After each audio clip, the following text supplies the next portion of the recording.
So lusong tayo mga boss dito sa San Ricardo Port. Yan oh, grabe. Kung gaano katarik yung ano, Ligaya Drive, ganun din ito dito sa San Ricardo, Southern Leyte, papuntang San Ricardo. Pero maiksi lang yan. So wala na tayong memory card, naubos.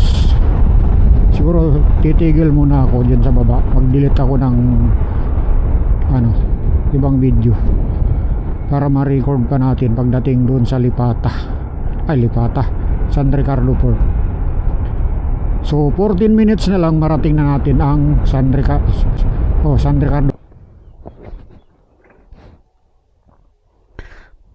So update tayo mga boss, mga madam, mga sir. 13 minutes para marating natin ang San Ricardo Port. Ang oras alas 3:03 ng hapon. Dito tayo pagbaba pa lang natin ng matarik na parte dito sa papunta sa San Ricardo. Sayang hindi ko na record the full memory, nag-delete muna ako ng ibang video. Yan oh, ganda ng kabundukan oh, lawak, ganda ng view oh, kabundukan oh, ganda. So let's go tayo. 13 minutes, 11 kilometer. Sayang, masaan yung magandang view na full memory ang memory card, hindi na record. Ngayon nung pagbaba ko na, nag-delete ako ng ibang video, lumang video, para ma-record ko itong pagdating ko doon sa San Ricardo. Ang planong nabuo ko, diyan muna ako matulog sa terminal ngayon. Hindi ako didiretso tatawid ng Surigao kasi wala akong makitang tulugan sa Surigao na libre. So dito libre matulog sa terminal ng San Ricardo Port, Southern Leyte.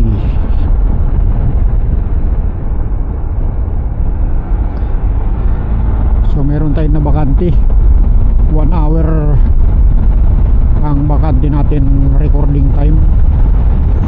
Sayang, may na-delete akong video na mahalaga, hindi ko pa na-edit. Nung pumunta akong North Edsa, nagpaayos ako ng itong camera ko, hindi ko pa yun na-edit eh. Let upload yun, na-edit ko let upload kapag may oras ako sa probinsya, kapag nakahanap ako ng paraan na naka piso wifi. Sayang, ganda ng mga dinadaanan ko kanina dito sa part ng papunta nandito sa San Ricardo. Kaso na full memory na. So kanina galing ako ng Port Allen alas 6 ng umaga. So ngayon alas 3 na. Natapos ang alas 6, natapos ang 7, natapos ang 8, natapos ang 9, natapos ang 10, natapos ang 11, natapos ang 12, natapos ang 6, 7, 8, 9, 10, 11, 12, 1, 2, 3. Stress la, 10 hours. 8 oras lang yun sa mapa. Pero siyempre hindi naman accurate yung 8 oras, gawa ng maraming delay. Kumain ako doon sa Gandara, umiihi sa daan, nagpapalit ang battery ng camera paglubat, nag-aayos ng charging port ng cellphone pag ayaw mag-charge dito sa motor papunta sa cellphone. Tapos ang takbo ko 50, 60, 70. Doon lang ako humataw sa Dulag Leyte at saka Abuyog Leyte. Talagang sagaran takbo. At saka dito kanina sa part ng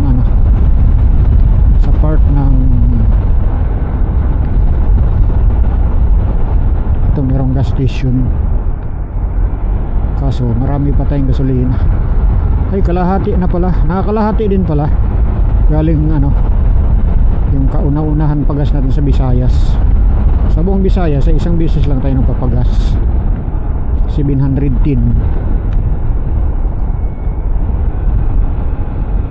Tiki Festival. Maliit ang butas ng ilong ko. Anuhan ng ano, face mask. Yung face mask, doon ko tinali yung mic ng aking camera para maganda ang kanyang reception, bawas ihip ng hangin, para sa nasa loob ng baffles yung mic. Nasa loob ng face mask ko, face mask na in-order ko sa Shopee, hindi siya napipingas si Tila, para siyang N95. So order pa ulit ako ng ganitong klaseng face mask para sang Tila. Kung kawit nyo sa tinga, parang Tila din, o kaya mag-improvise ako, magtahi, tapos lagayan ng mic para hindi ko natatalian. Mas maganda tali talaga para hindi siya bibitaw.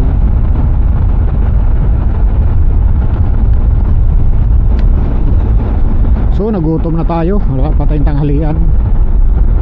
Piliin natin na doon na kumain sa San Ricardo Port Terminal. Bali nag-agahan ako doon kanina sa lugar ng magagandang babae, Gandara Samar. Sabi ko doon sa ali kanina, first time ko po dito mag stop over, kakain dito sa lugar ng magaganda, Gandara Samar. Tapos kita mong ebidensya, si madam ang ganda. Sabi ni madam, buyag kuya. So 8 minuto na lang mga busing, mga madam, mga sir, marating na natin ang ating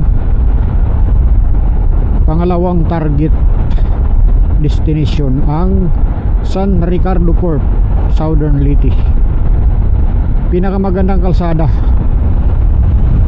mula Dulag Leyte, Habuyog Leyte hanggang dito San Ricardo Port.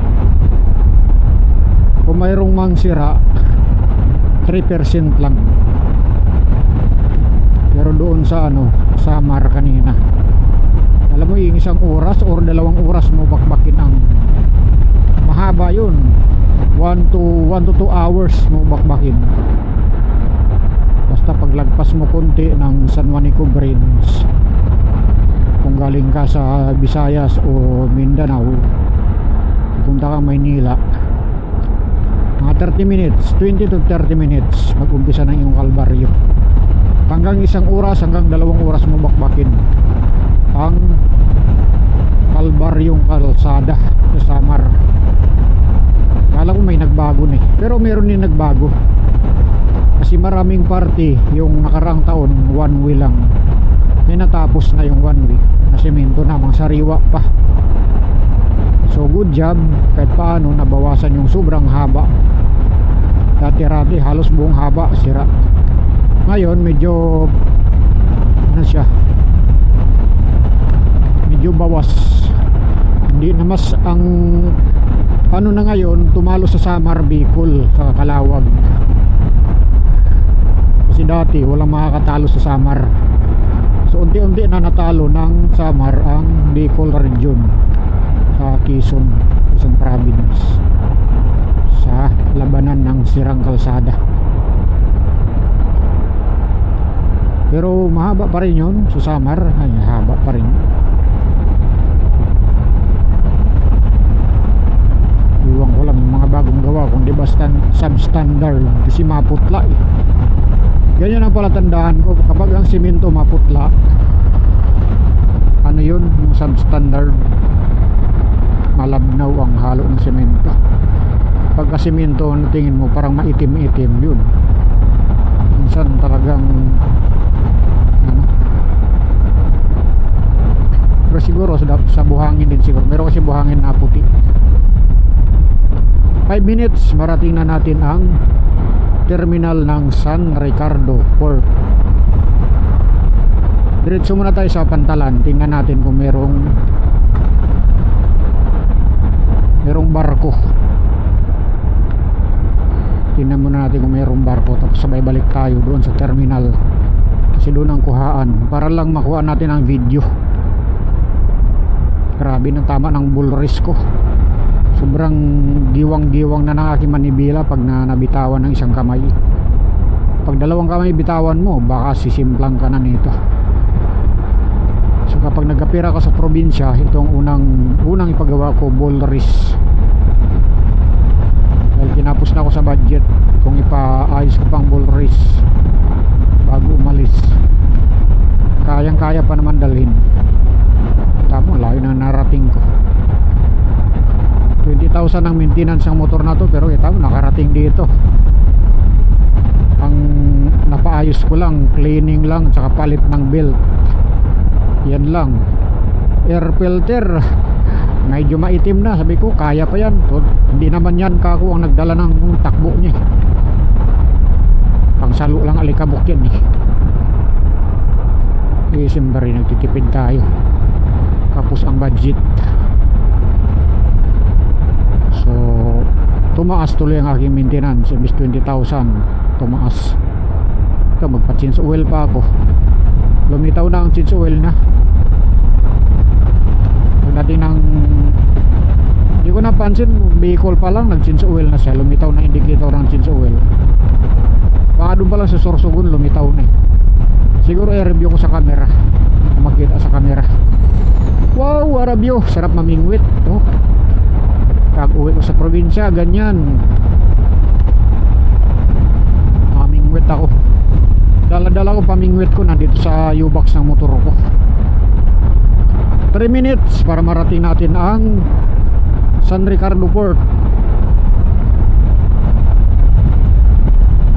San Ricardo Port, Southern Leyte.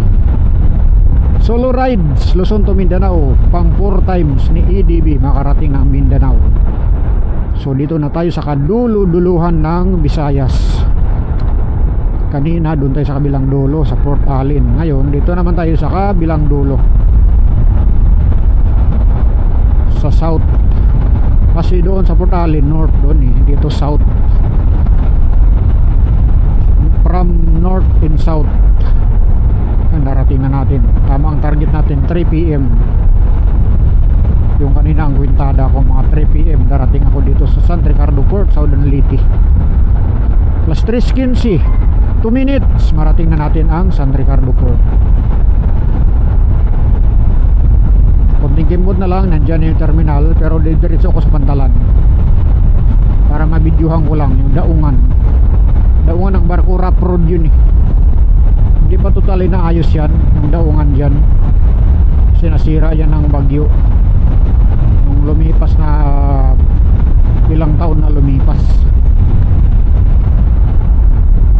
Konting kimbot na lang, dito na tayo sa San Ricardo Port, Southern Leyte. Baguhin natin ang posisyon ng camera, try natin pag ganun maganda ba, baka sakaling maganda ganyan. So dito sa naubusan ng gasolina, meron ditong gas station, may supply, meron oil tanker. 316, yan, dito na tayo, ito na San Ricardo Shipping Lines, Binit Lipata, yan dito sa taas. Mamaya na tayo pupunta doon. Diyan ako matulog mamaya, kasi sa Surigao sa Lipata walang tulugan doon eh. May tulugan doon, may bayad. Dito libre, may bayad yan. Ano dyan, maganda dyan kasi yung CR, pwede ka maligo, 25 bayad, at least makakaligo pa. Dito terminal din, terminal ng van. So yan, dito na sa unahan konti.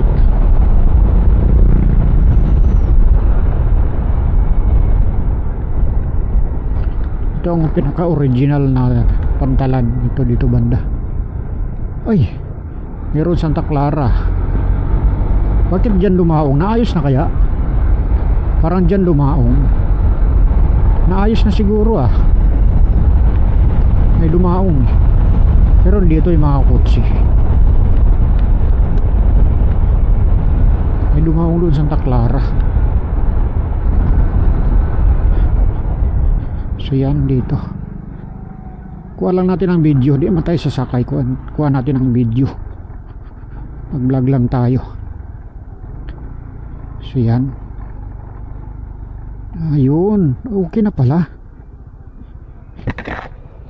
Gawa na yun boss, yung pantalan doon. Okay na. Pwede na pala doon. Dito wala na. Meron din. Ito, parating. Montenegro pala. Meron na rin sa Liloan. Kasi nasarado yun eh. Yun, padaong na pala. Makakasakay pala agad ako kung alis ako. Yan, Surigao. Kitang kita na dito. Ito yata o ito, Surigao. May island pa kasi dyan eh. So dumating tayo dito alas 3:18. Ikot lang tayo. Binidyuhan lang natin. Parking tayo ba? Mahulog tayo sa dagat. Yan sila, ready to go na sila. Patawid na sila ng Mindanao. Kunting kimbot na lang dyan, Mindanao na.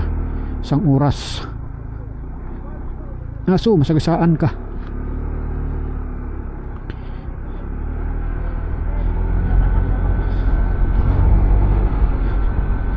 So bukas na tayo sasakay. Kukuha na ako ng ticket para bukas. Kasi dito ako matulog. Dahil wala akong tulog itong kagabi. Iglip na ako sa barko. Ang buti na lang malakas ang energy ko. Yun ang lagi kong ulamin sa biyahe. Maghanap ako ng tinulang barilis or tuna, sinabawang tuna.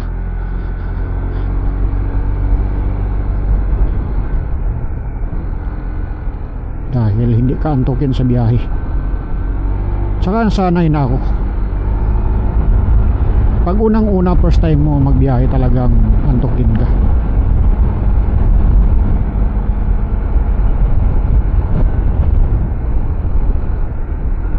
Balik tayo sa kuha na ng ticket dito sa taas. Ito, kuha tayong ticket tapos bukas na tayo lalarga. Umaga alas 5 yan. Madilim-dilim pa. Doon tayo sa taas pa parking. Pwede doon eh. Yan, buti sinimento na dito. Kasi dati hindi yun sinimentado eh. Hindi yun sinimento dati.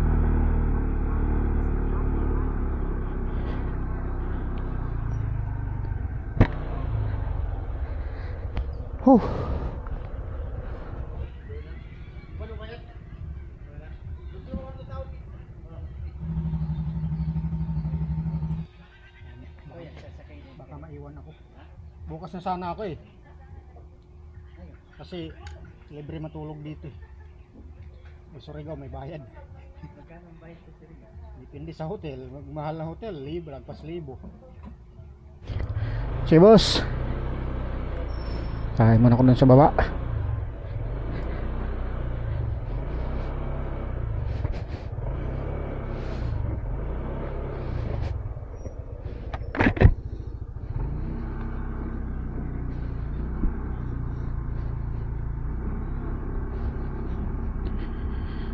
So, update tayo mga boss. Ang oras 3:36 ng hapon. Loading na mamaya-maya. No choice tayo dito sana ako matulog. Kasi libre dyan, walang bayad. Ang problema, walang biyahe bukas ng barko. So malamang yung nagbibiyahe ngayong araw at bukas pa sila makarating dito. Sorry mga busing, stranded kayo dito hanggang Sabado.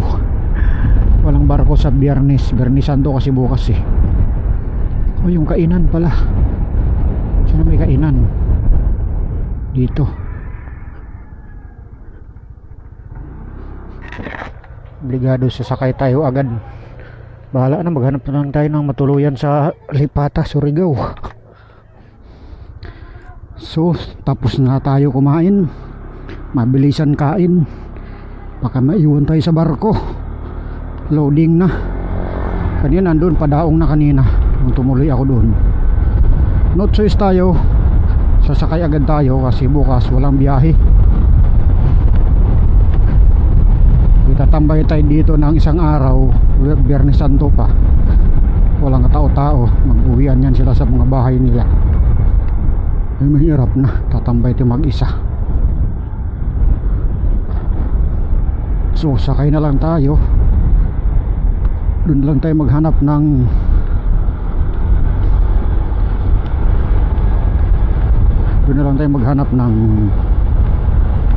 ano, matuluyan natin. Maghanap tayo ng pinakamura sa Lipata, Surigao City. Parang meron doon malapit sa gate.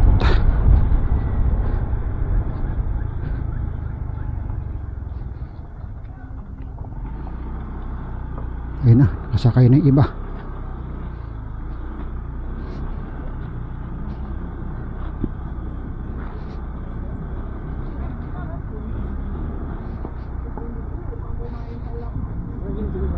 Gilid.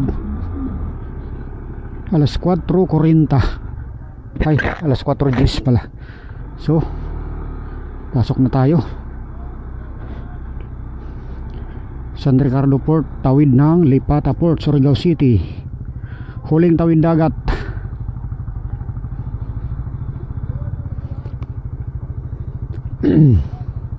Bukas daw walang barko kaya kailangan natin sumakay na agad. Doon na tayo maghanap ng matulugan sa Surigao City. Pwede naman ako magbiyahe ng gabi kaso sayang ang view. Makarating ako mamaya doon sa bahay ng kapatid ko mga alas 12 o alauna ng madaling araw kaso sayang ang view.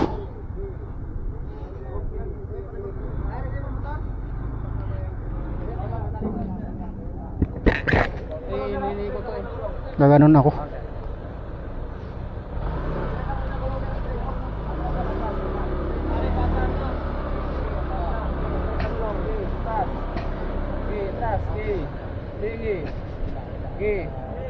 Todo bawi, todo up, baliktad, bawi. Todo lang.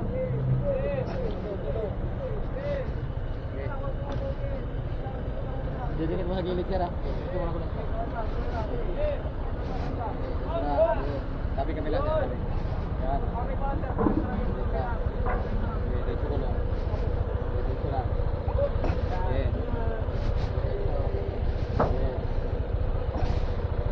This.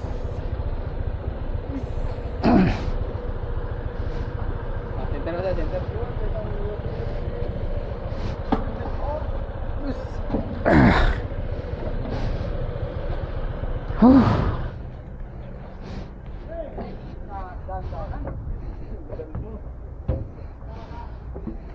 So yan,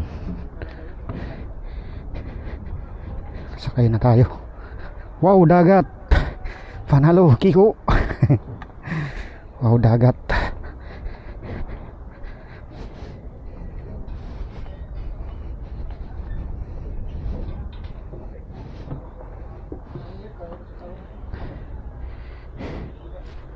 Off limits. Thank you.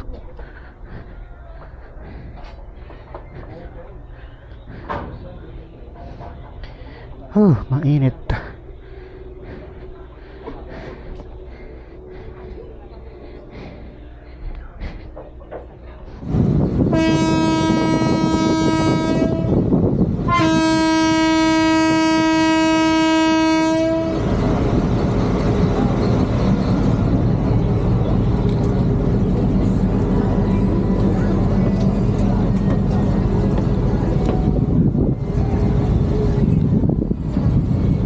Off limits.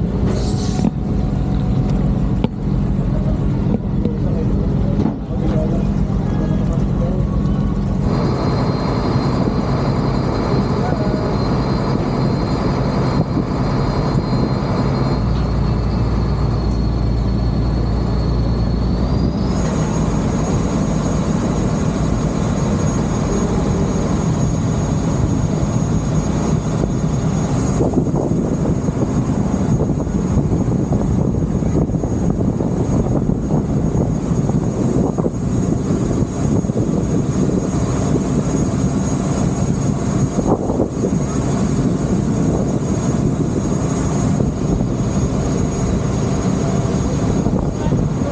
na.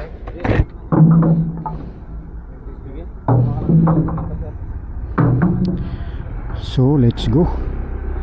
Touchdown na tayo sa lupa ng Mindanao.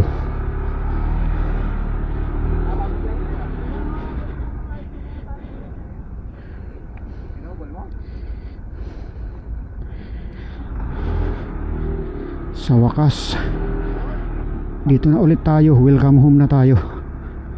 Lupa ng Mindanao. Tapak muna tayo sa lupa ng Mindanao.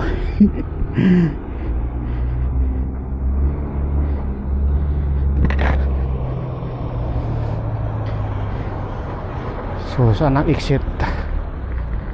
Alalahanin ko muna, naligaw ako. Lipata Port, Surigao City. Ito problema. Ano, I love Lipata. So nakababa tayo 7:57, 7:56 kanina. 7:56 yan oh. Lipata, I love Lipata. So bali, dito pa lang tayo sa entrada ng lupa ng Mindanao. I-south tayo eh. 3 days pang biyahe natin. 1 day mula dito sa Lipata, Surigao City papuntang Surigao del Sur. Tapos isang araw mula Surigao del Sur to Davao City. At isang araw ulit Davao City to Davao Occidental. 3 days pa. Ay sorry, napindot ko yung busina. So pwede naman rekta, kaso di ko pa nakatry na nirikta ko mula dito sa north papuntang south. So ngayon dahil malayo pa, maghanap ako ng matuluyan dito, yung mura lang. So let's go. Luzon to Mindanao solo ride.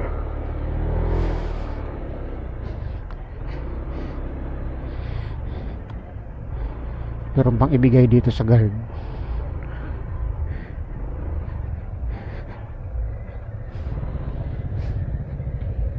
Ito sir. Thank you.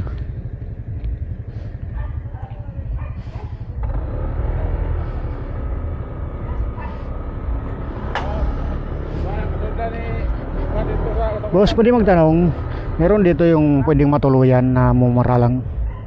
Tulog ka mo? Oo. Sa oras mo mukuhan? Huwag mabuntag. Tag? Hindi. Nadiha. Pilay bayad sir? Ha? Barato na? Barato ra?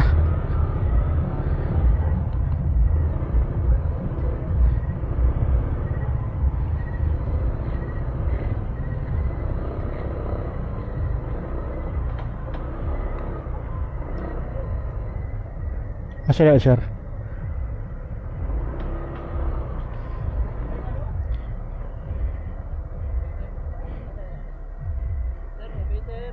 Ngayong gabi sir, may matuluyan dia sir. Pilang bayad? Ha? Dili. Lang.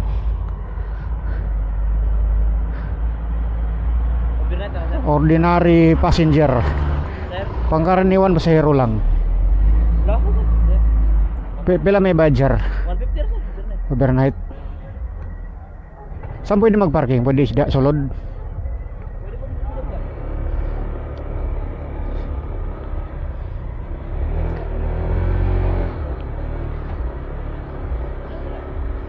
Dito.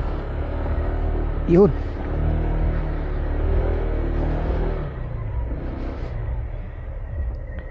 Oh. Buti na lang meron pala dito.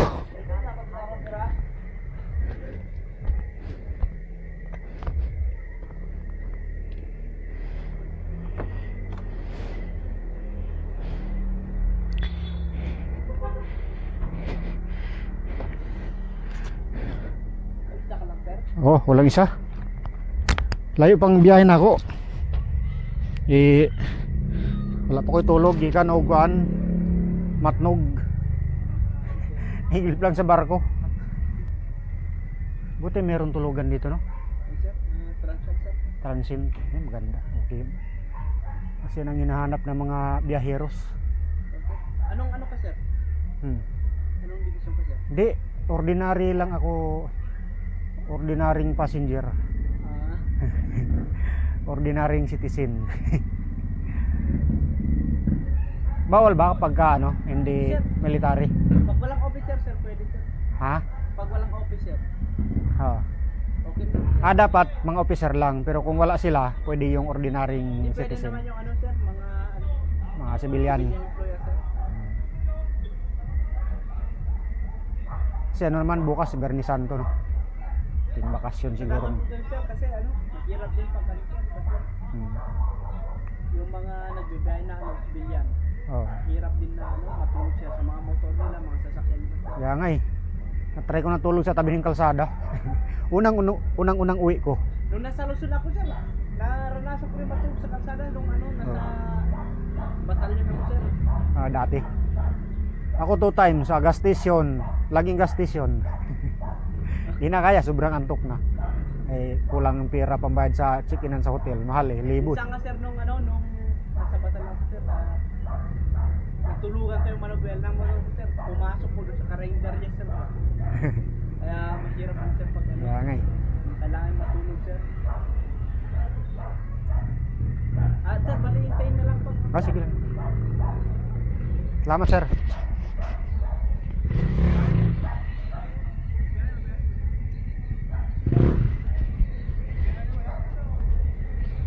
So dito tayo matulog mga boss. Transient house sa ano to, military. Kapag walang mga officer, allowed naman ang civilian na pwedeng tumuloy. Ordinary citizen. Ano, EFP Transient Facility Surigao. Oh, di ba? EFP pa. Office and Chief Housing Philippine Army. Lipata, Surigao. Okay lang sir mag-vlog. Okay lang mag-vlog. Rins EDB. Shout out sir. Okay to ron sir. Ha? Okay to ron. Okay na?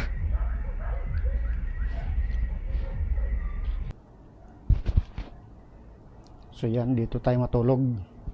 Facility to ng EFP, Armed Forces of the Philippines. Maraming salamat sir sa inyong serbisyo sa bayan.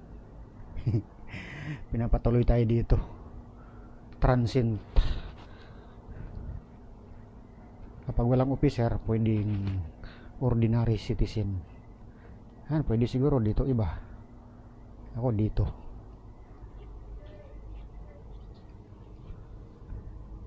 Ito sa ano, labas. So makatulong tayo mga himbing, makapagpahinga tayo ng mahimbing. Bukas na tayo tumuloy ng biyahe kasi antok. Tsaka ang pamasay ko pala sa Roro, San Ricardo to Lipata, Surigao City, 1,205. Para sa motor na 150cc at solo rider, 1,205. Yan ang bayad. Mas mura pa rin dito sa San Ricardo to Lipata, Surigao City, kaysa doon sa Matnog to Alin, 1,400.